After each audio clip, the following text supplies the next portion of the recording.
Good evening. நம்ம இன்னைக்கு கிளாஸ்ல என்ன பார்க்க போறோம் அப்படின்னு பார்த்தீங்கன்னா, for our APP class, today we are going to discuss paper 4, State Minor Act. State Minor Act இன்னைக்கு நம்ம டிஸ்கஸ் பண்ண போறோம். ஸோ ஸ்டேட் மைனர் ஆக்ட்ல இன்னைக்கு நம்ம இப்போ என்ன டிஸ்கஸ் பண்ண போறோம் அப்படின்னு பார்த்தீங்கன்னா, Tamil Nadu gaming act 1930. Tamil Nadu gaming act 1930. அதுக்கு முன்னாடி லாஸ்ட் செஷன்ல தமிழ்நாடு கிட்னி ஆக்ட் பார்த்தோம். Tamil Nadu kidneys authority for use of therapeutic purposes act 1987 பார்த்தோம் இல்லையா. அதே மாதிரி இருக்கக்கூடிய ஒரு சிமிலர் ஆக்ட் தான் வந்து பார்த்தீங்கன்னா இந்த Tamil Nadu private clinical establishment regulation act 1997. So அதை முதல்ல பார்த்துடலாம் அப்படிங்கிறது இது, ஏன்னா ஒரே மாதிரி இருக்கக்கூடிய ஆக்ட்ஸ். ஸோ இந்த Tamil Nadu private clinical establishment regulation act, so எந்த மாதிரியான கிளினிக்கல் எஸ்டாப்ளிஷ்மெண்ட்டை அவருடைய ரெகுலேஷனை இந்த ஆக்ட் கண்ட்ரோல் பண்ணும், அதுக்கு வந்து எதெல்லாம் வந்து you have to register and other aspects would be discussed under this act. சரியா?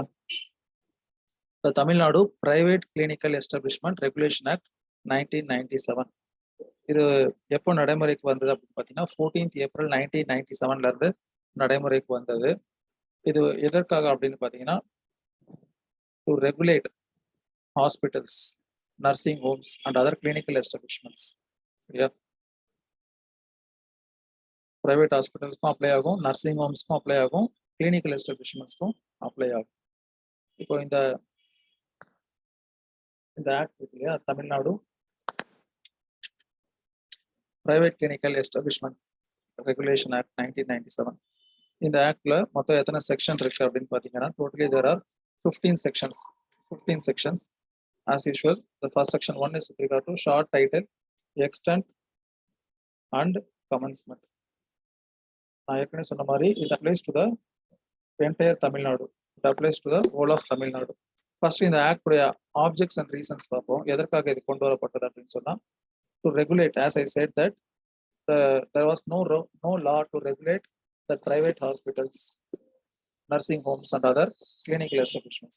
அது வந்து என்னது, புட்ரீசல் மாதிரி, காளான்கள் மாதிரி பல இடங்கள்ல தோற்றுவிக்கப்பட்டுருச்சு. அப்போ அதை ரெகுலேட் பண்றதுக்கு அன்றைய தேதியில் சட்டம் இல்லாத காரணத்தினால் என்ன பண்றாங்க அப்படின்னு பார்த்தீங்கன்னா, ஸ்டேட் கவர்மெண்ட் லாவை பாஸ் பண்றாங்க டு ரெகுலேட் சச் திங். சரியா?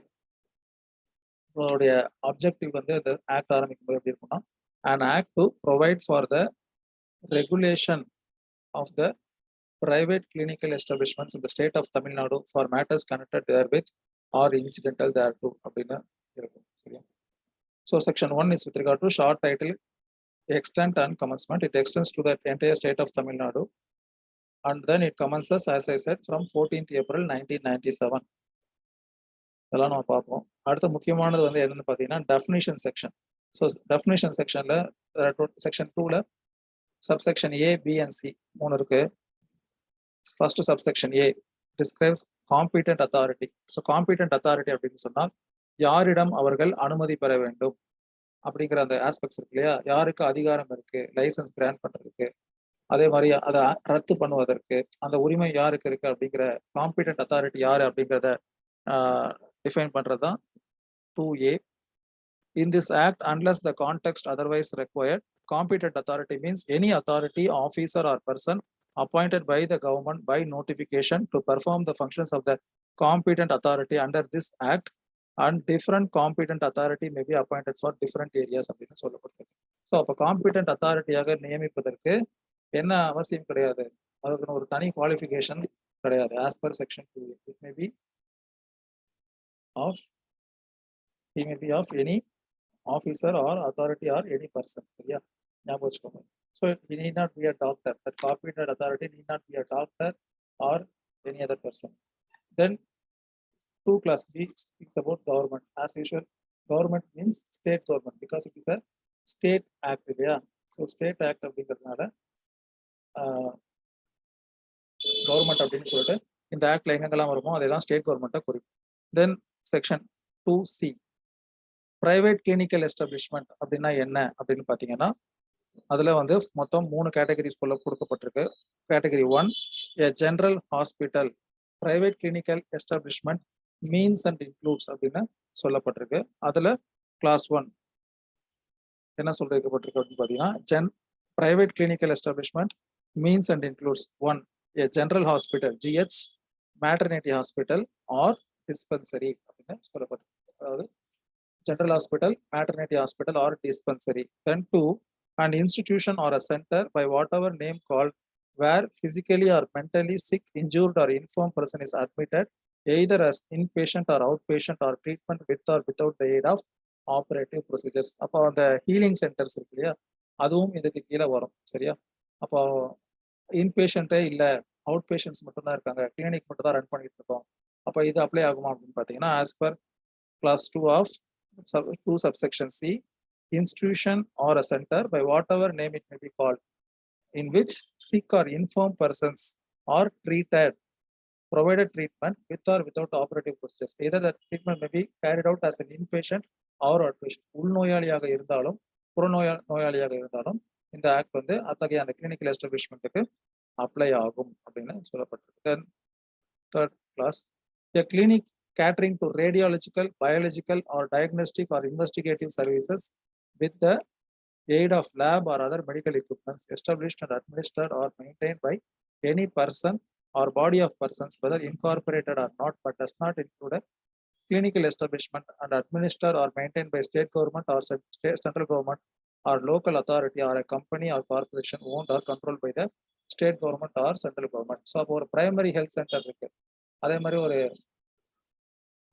ஸ்டேட் ரன் இன்ஸ்டிடியூஷன்ஸ் இருக்கு, say for example ESI hospital இருக்கு, அதெல்லாம் இந்த கேட்டகரியில் வருமா அப்படின்னு பார்த்தீங்கன்னா வராது.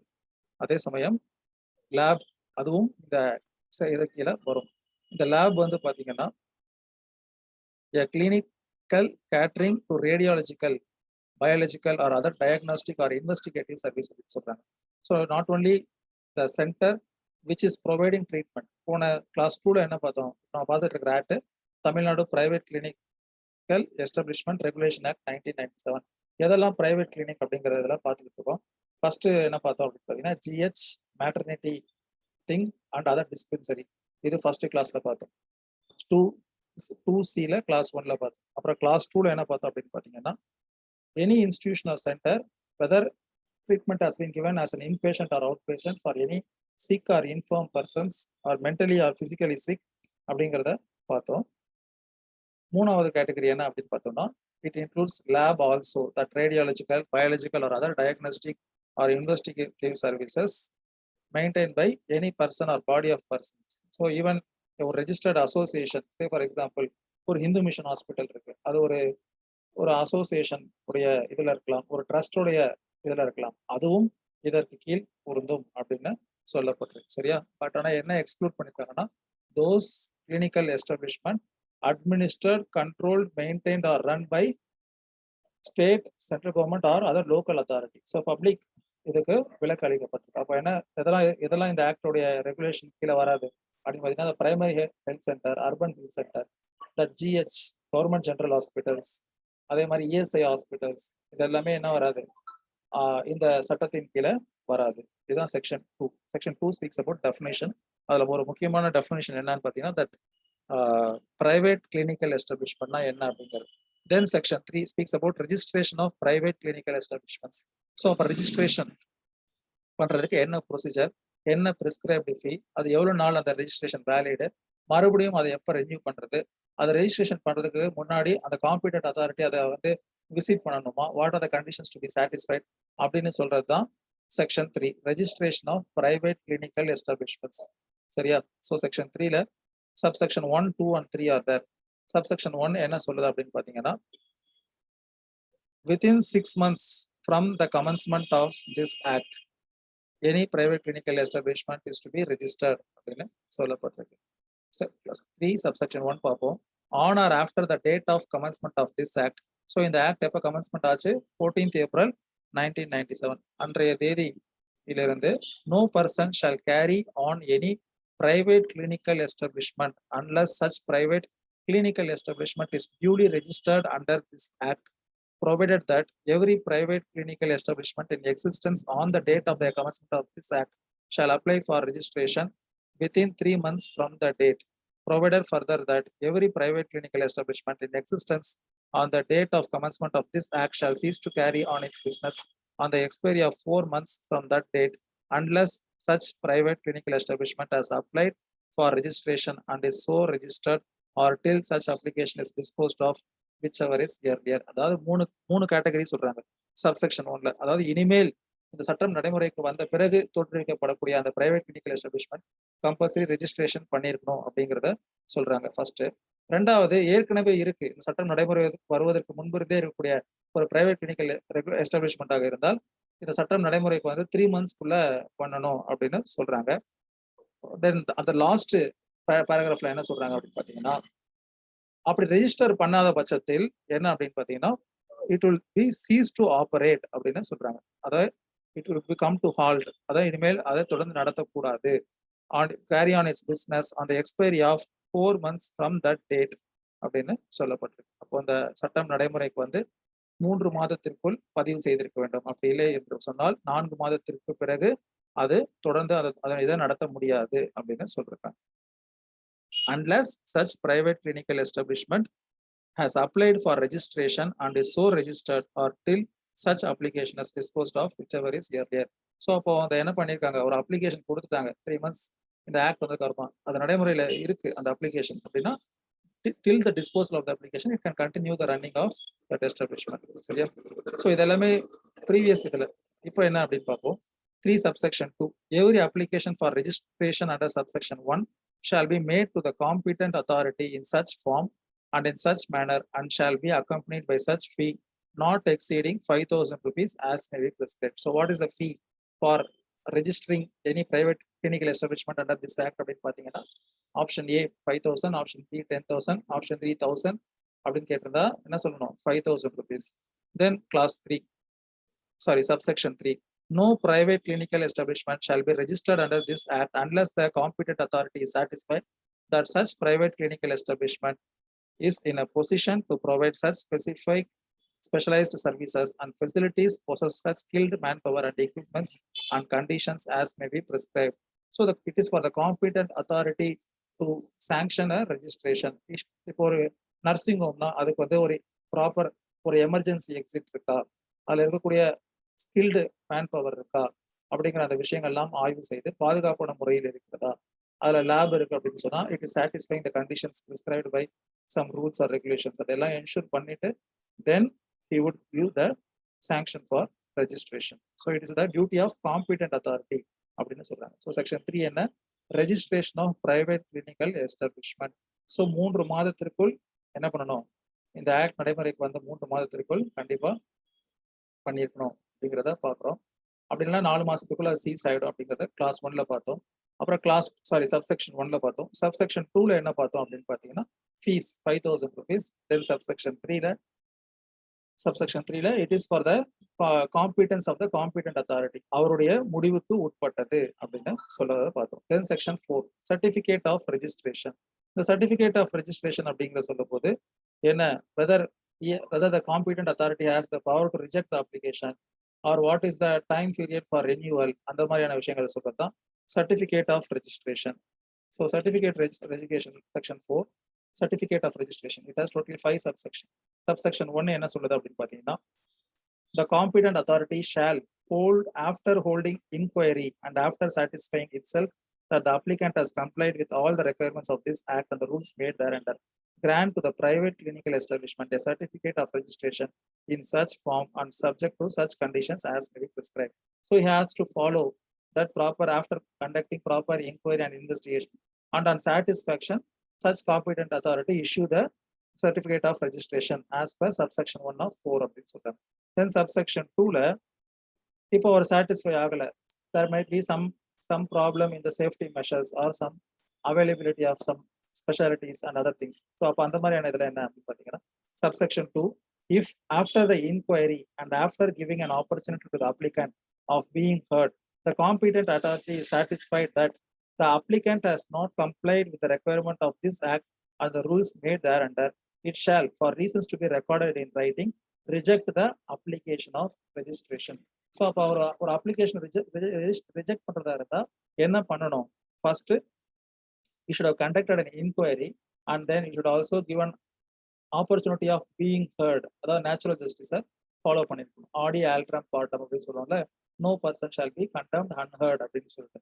ஸோ அதனால இந்த ரெண்டு விஷயங்கள் கண்டிப்பா இருக்கணும். ஒன்னு இன்கொயரி கண்டக்ட் பண்ணிருக்கணும், இன்னொன்னு opportunity of being heard should be provided to that person who has applied for registration. Then subsection 3, every certificate of registration is valid for the period of 5 years and may be renewed for a period of 5 years at a time. So every 5 years once the competent authority has to be renew that registration. சரியா? அப்ப அது life டைமுக்கு கிடையாது. Life டைமுக்கு ஒரு காலத்துல கொடுத்திருந்தாலும் கூட இந்த சட்டம் நடைமுறைக்கு வந்ததுக்கு அப்புறமா இந்த ப்ரொசீஜர் தான் அப்ளை ஆகும். சரியா? Then subsection 4, every application or renewal of registration shall be made within such time as may be prescribed and the provisions of this act shall, as far as may be, apply in relation to the renewal of registration as they apply in relation to registration. அதாவது என்ன சொல்றாங்கன்னா, ரெஜிஸ்ட்ரேஷனுக்கு போன செக்ஷன்ல என்னென்ன ப்ரொசீஜர்லாம் follow பண்ணணும் அப்படிங்கறத சொல்லப்பட்டுச்சோ அதே procedure தான் ரெனியூவலுக்கும் ஃபாலோ பண்ணணும். அப்ப என்ன அர்த்தம், 3 மாசத்துக்குள்ள அந்த renewal for first registration expiry ஆகிற 3 மாசத்துக்குள்ள மறுபடியும் ரெனியூவல் வாங்கி இருக்கணும். அப்படி இல்லைன்னா அதுல இருந்து 4 மாசத்துக்குள்ள you have to cease the operation அப்படிங்கிற ஒரு விஷயம். அப்படி இல்லைன்னா அந்த அப்ளிகேஷன் நீங்க கொடுத்து அது ப்ராசஸிங்லயோ இல்ல பெண்டிங்லயோ இருக்கணும் அப்படிங்கிறது தான் சொல்றாங்க. அப்போ ரெனியூவலுக்கும் ரெஜிஸ்ட்ரேஷனுக்கு என்னென்ன ப்ரொசீஜர் ஃபாலோ பண்ணீங்களோ அதே ப்ரொசீஜரை ஃபாலோ பண்ணணும் அப்படின்னு section 4 subsection 4 says so. Then subsection 5 of section 4, if a certificate of registration is lost, destroyed, mutilated or damaged, the competent authority may, on application and on payment of such fee as may be prescribed, issue a duplicate certificate. So this is what section 4, certificate of registration. So subsection 1 la he has to grant registration certificate. Subsection 2 la if he is not satisfied with the steps taken, he can reject the registration. அப்புறமா subsection 3 la period of இது என்ன அப்படிங்கறத சொல்றாங்க. 5 years once it has to be renewed அப்படின்னு சொல்லிட்டு. Then subsection 4 ல என்ன சொல்றாங்கன்னா, renewal should be follow the same procedure as in the case of registration. ஒரு நியூ ஆர் ஃப்ரெஷ் ரெஜிஸ்ட்ரேஷனுக்கு என்ன கண்டிஷன்ஸ் ஃபாலோ பண்றோமோ அதே கண்டிஷன்ஸை ரெனியூவலுக்கும் ஃபாலோ பண்ணணும். Then subsection 5 ல in case of loss of certificate due to damage, mutilation or destruction, then the competent authority should provide the duplicate thing அப்படின்னு சொல்றாங்க. Then section 5, suspension or cancellation of registration. So as the name itself suggests, the registration certificate has been issued, but on subsequent என்ன அப்படின்னா போய் விசாரிக்கும் பொழுது அதை வந்து ஒரு சூப்பர்விஷன் போகும் பொழுது they found what are stated in that conditions have not been followed. அப்ப என்ன பண்ணலாம் அப்படிங்கிறது சொல்றதுதான் section 5, suspension or cancellation of registration. It has 2 subsections. Subsection 1, the competent authority may suo motu or on complaint issue a notice to any private clinical establishment to show cause why its registration under this act should not be suspended or cancelled for the reasons mentioned in the notice அப்படின்னு சொல்றாங்க. So first விஷயம் என்ன அப்படின்னு பார்த்தீங்கன்னா, இந்த ப்ரொவிஷனை எப்போ apply பண்ணலாம் அப்படின்னு பார்த்தீங்கன்னா, by himself, the competent authority by himself, அதுதான் சுவோ மோட்டோ அப்படின்னு சொல்றது, ஆர் பை அ கம்ப்ளைண்ட் அப்படின்னு சொல்லப்பட்டிருக்கு. So the complaint may be of any person, it need not be a person living in particular locality or etcetera etcetera, அதை மாதிரிலாம் சொல்லலை.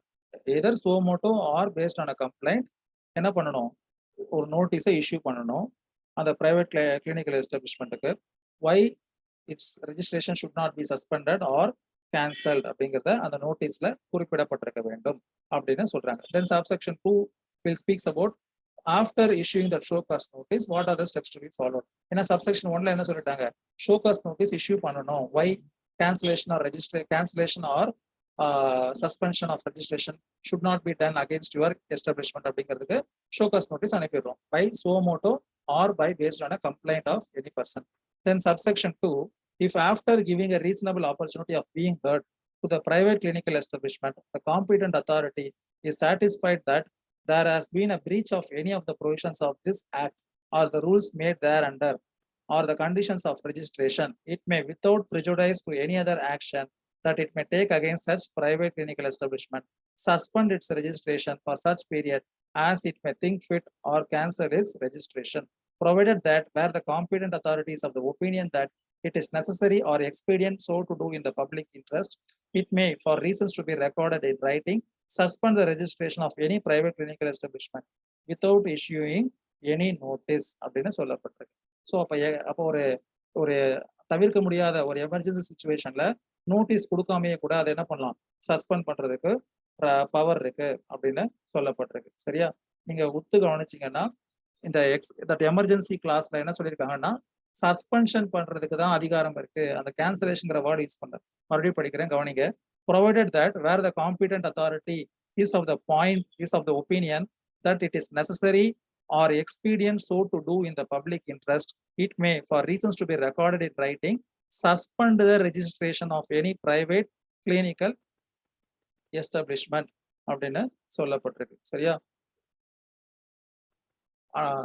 Normally cancellation cannot be done without show cause or without providing opportunity of being heard.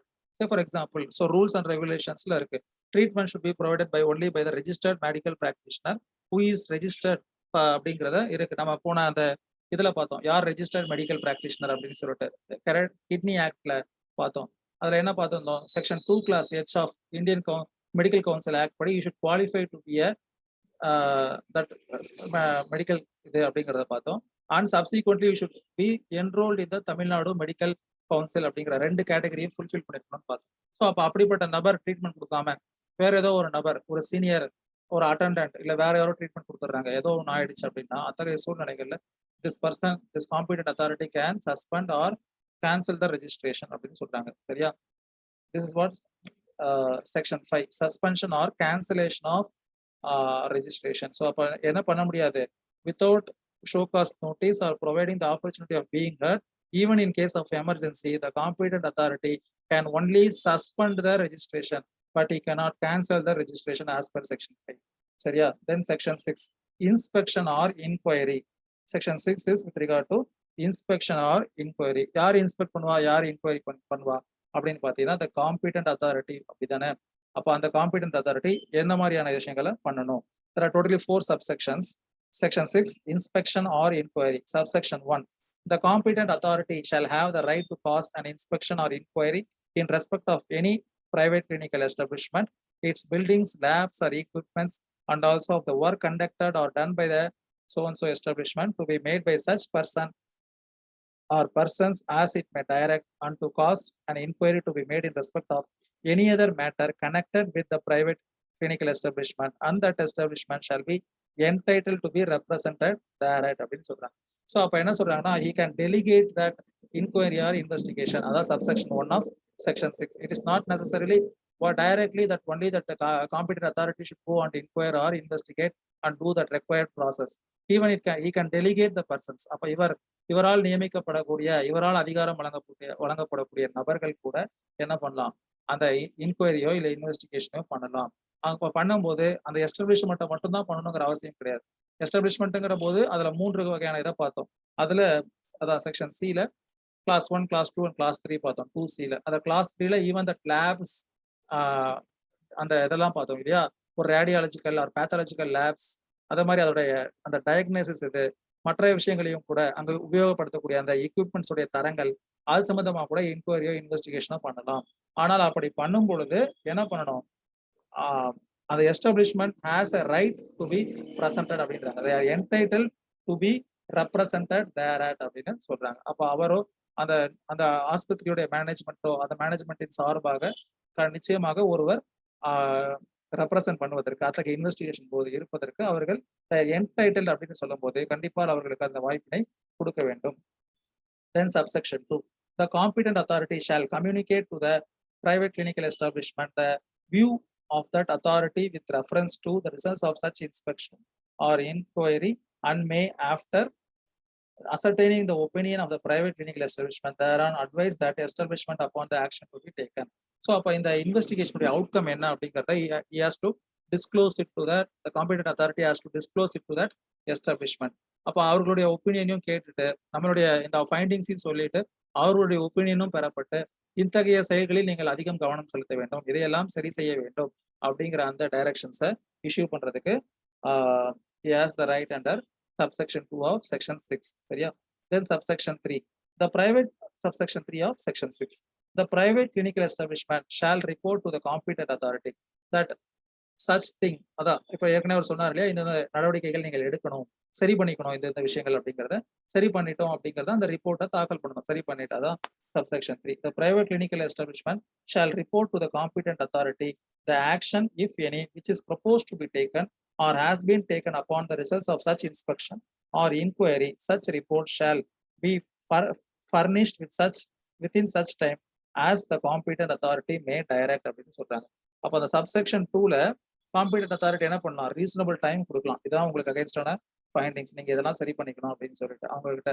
அப்போ அதற்கு உட்பட்டு அவர்கள் அதை நாங்க இதெல்லாம் பண்ணிட்டோம் அப்படிங்கிறதுக்கான தேவையான அட்டாச்மெண்ட்ஸை வச்சு they can submit their report to the competent authority. சரியா? Then subsection 4, where the private clinical establishment does not within a reasonable time take action for the satisfaction of the competent authority, the authority may, after considering any explanation furnished or representation made by the establishment, issue such directions as that authority deems it fit, and private clinical establishment shall comply with such directions.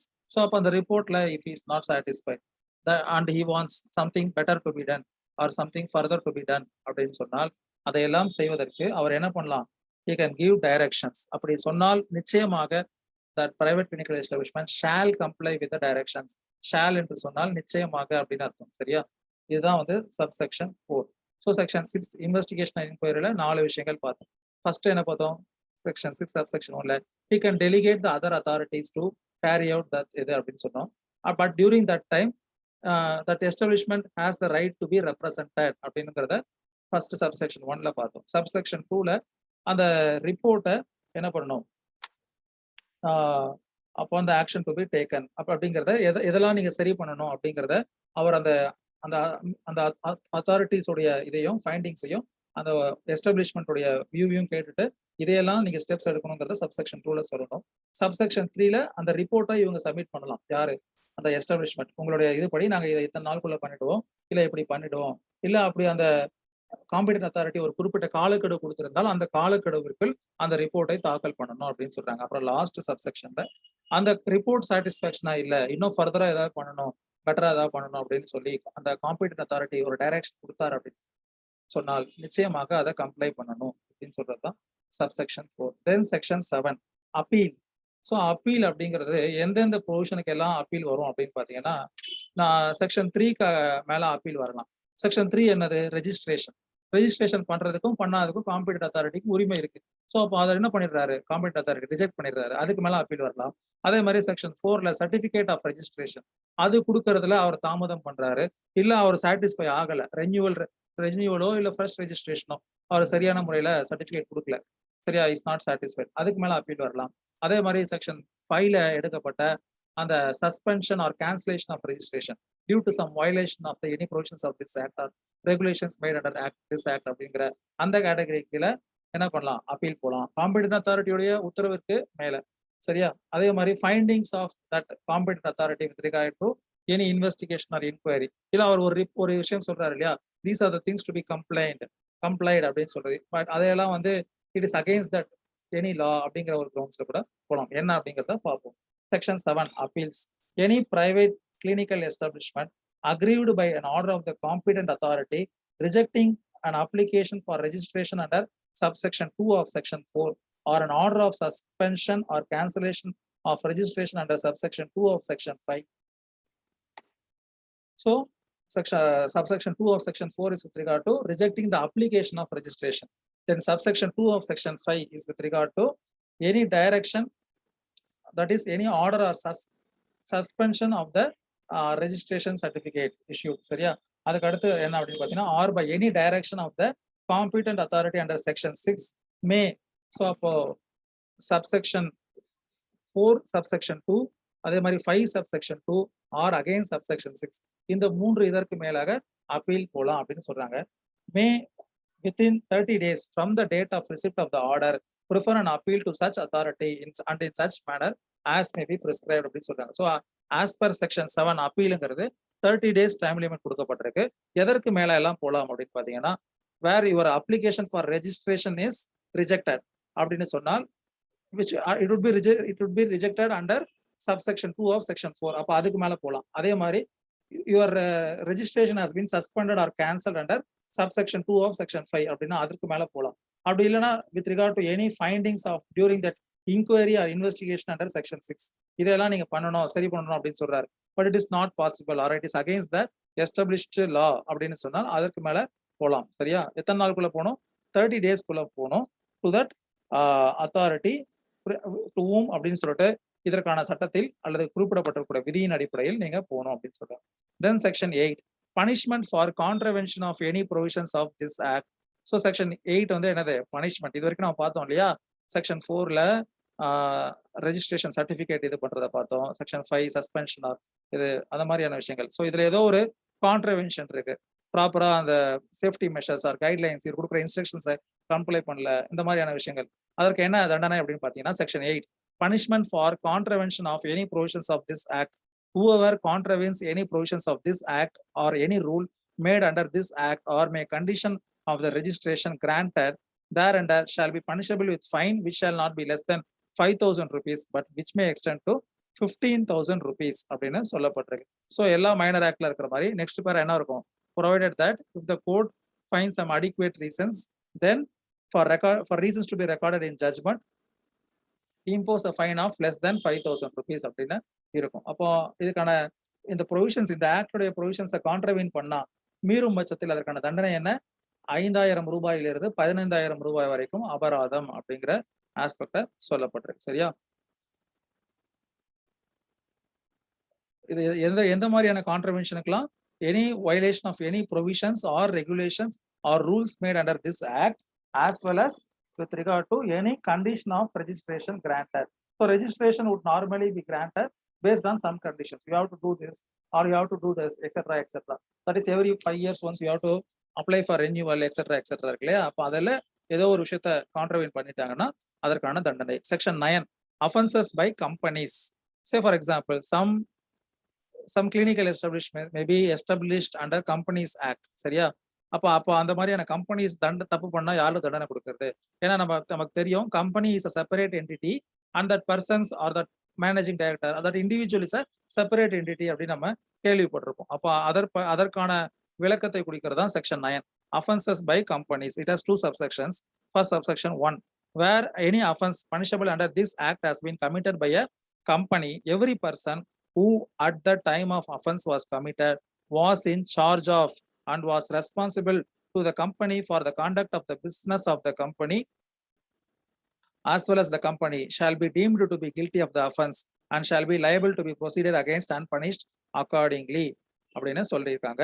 அதாவது என்ன அப்படின்னு பார்த்தீங்கன்னா they need not be a managing director or they need not be a chairman or they need not be a president. It is sufficient that if they were in charge of that company or if they were responsible to the company for the conduct and business of the company. So அப்ப என்னது? either they may be in charge or they may be responsible with regard to the conduct of the company அப்படின்னு சொன்னால் with regard to conduct of the business of the company அப்படின்னு சொன்னால் அப்போ அந்த நபர் இந்த சட்டத்திற்கு கீழ் கில்ட்டியாக கருதப்படுவார் அப்படின்னு சொல்லப்பட்டிருக்கு. provided that nothing contained in this subsection shall render any such person liable to any punishment if he proves that the offense was committed without his knowledge or that he had exercised all due diligence to prevent the commission of such offense அப்படின்னு சொல்றாங்க. So அப்போ இதுல என்ன சொல்றாங்கன்னா that mens rea is necessary அப்படின்னு சொல்றாங்க. So if some person proves bona fideness that he has no knowledge or he has exercised all due diligence, நான் பாதுகாப்புக்கு என்னென்ன செய்ய வேண்டுமோ அத்தனையும் செய்தேன் அதையும் மீறி நடந்து விட்டது அப்படின்னு சொன்னால் அப்போ இது அவர்களுக்கு தண்டனை வழங்கக்கூடாது அப்படின்னு சொல்றாங்க.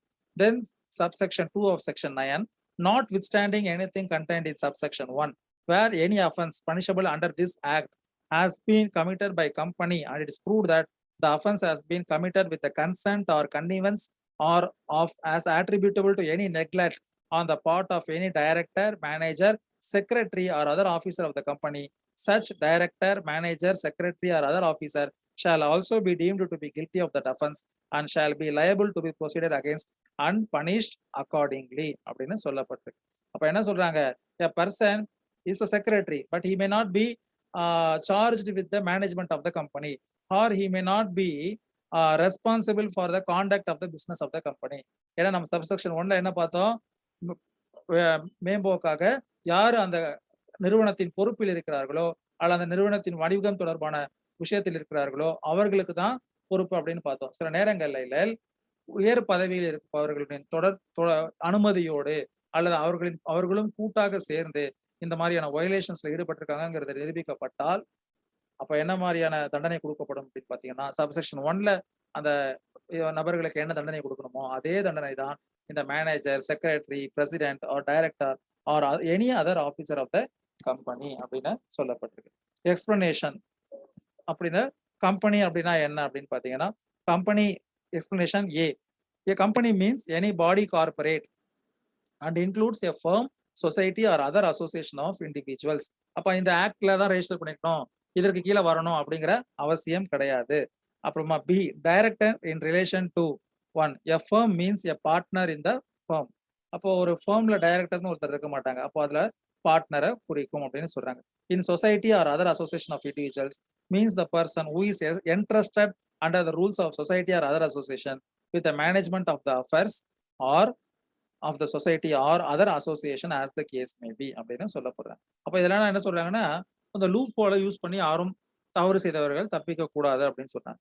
Then section 10, cognizance of offense. No court shall take cognizance of an offense under this act except on a complaint made by the competent authority or any officer authorized in this behalf by the competent authority.